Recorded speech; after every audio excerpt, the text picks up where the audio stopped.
Asubuhi ya leo tumepokea hoja kutoka kwa wananchi ambayo inataka kaunti ya Meru ipeanwe kwa Meru Metropolitan Services. Na tutaenda kwa wananchi kwa sababu gavana yeye ameenda sasa kufanya kazi ya kukusanya signatures, afanyie wananchi kazi tena. Sasa sisi tunataka kuunga ile hoja mkono, sahihi zikusanywe tupelekee rais. Gavana akikusanya sahihi zake na commission maalum kuundwa kukuja kuangalia masuala ya Meru, commission ile Meru Metropolitan Service iweze kuwa ikiendeleza kazi ya Meru. Gavana na yeye aendeleze maneno ya kukusanya sahihi za kumpeleka nyumbani. Fortunately, the governor decided to take a different route. She decided that the best route to take is to dissolve the county government, of which we are not afraid.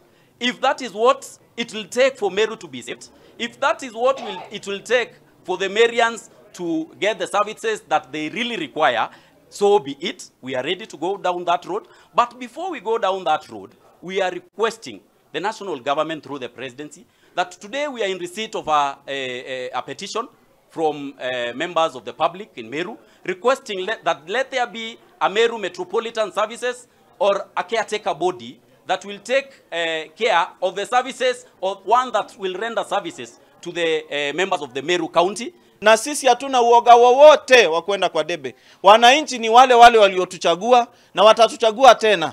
Na wanaelewa ya kwamba ni mtu mmoja tu amejitoa, hawezi fanya kazi na mtu yeyote. We want to say and categorically state this, that if and only if the governor is willing to pursue peace, and peace that will come from the bottom of her heart, not saying sorry on cameras and the next day starting a signature or an initiative to collect signatures to dissolve the county without even sitting down with the same people she was telling sorry on the camera. We need people to be genuine to themselves, to God that they pray, and even to the citizenry that elected them.